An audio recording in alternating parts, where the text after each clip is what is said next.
Hello class 5th, welcome to EVS classes. In EVS, today I am going to discuss exercise A. Answer the following question of chapter 6. Chapter name is Traditional Sports and Martial Art. In this chapter, in exercise A, we already discussed two question answer, that is question number 1 and 2. Write the name of 5 traditional sports of our country. हमारे देश के 5 traditional sport कौन कौन से हैं, ये हमने कल डिस्कस कर लिया था. एक और क्वेश्चन नंबर 2.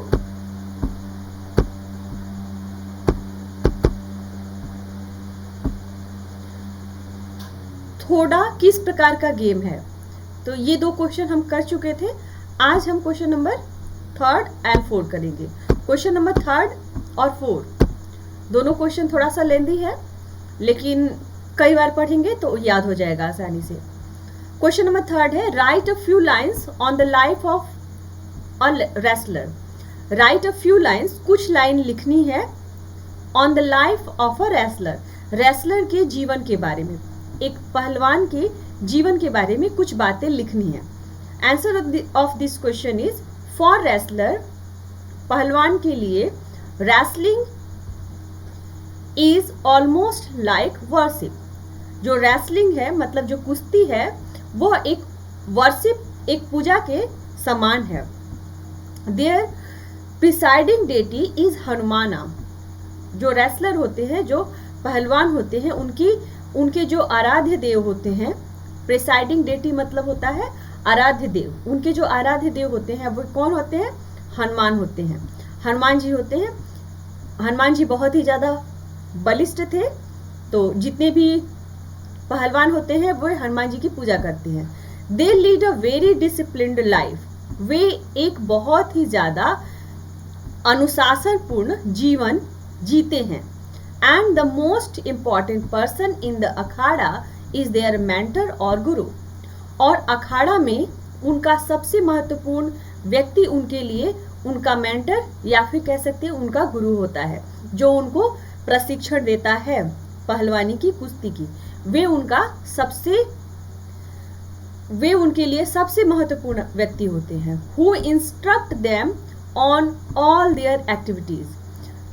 जो मेंटर और गुरु होते हैं, वे क्या करते हैं?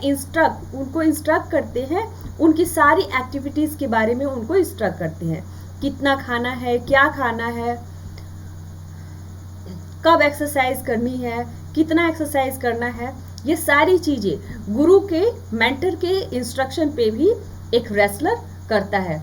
मतलब अखाड़े में जो रेसलर होता है, उसके लिए सबसे इंपॉर्टेंट पर्सन उसका मेंटर, उसका गुरु होता है, जो उसको प्रशिक्षण पहलवानी का की विद्या जो है, जो उसको सिखा रहा होता है, वो उसके लिए सबसे इंपॉर्टेंट व्यक्ति होता है. तो बच्चों,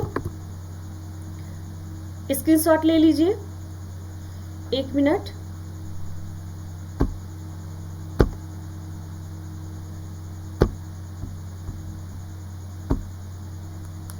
क्वेश्चन नंबर 3, इस पेज का स्क्रीनशॉट ले लीजिए. थोड़ा बड़ा है, लेकिन कई बार जब आप इसको पढ़ेंगे तो याद हो जाएगा आसानी से.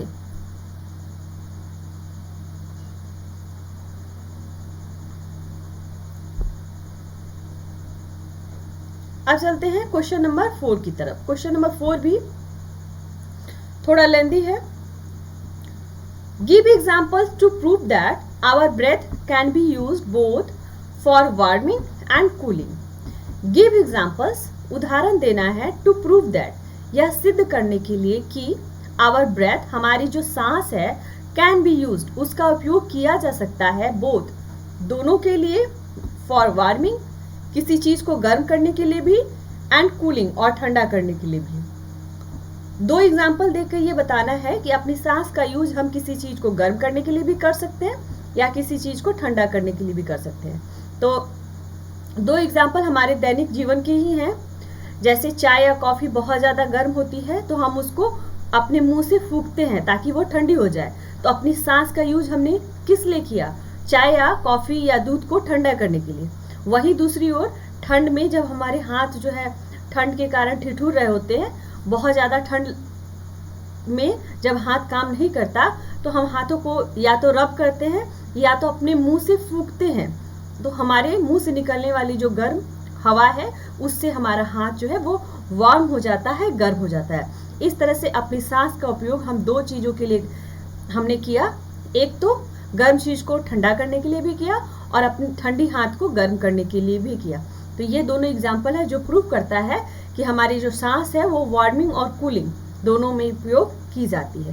तो यही हमने लिखा है, we blow air on hot tea और मिल्क, हम गर्म चाय या दूध में ब्लो मतलब फूंकते हैं, एयर मतलब हवा को, टू कूल इट उसको ठंडा करने के लिए, एंड इन विंटर और जाड़ों में वी ब्लो एयर हम हवा फूंकते हैं, ऑन आवर हैंड्स अपने हाथों में, टू वार्म इट उसको गर्म करने के लिए।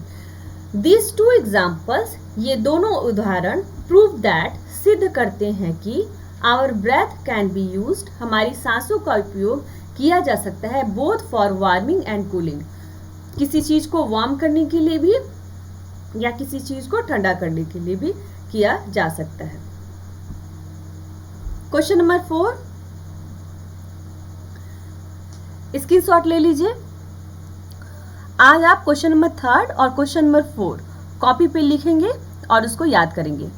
क्वेश्चन नंबर 1 और 2 ये तो आपने कर लिया होगा, एक बार उसको भी आप रिवाइज करेंगे। Thank you.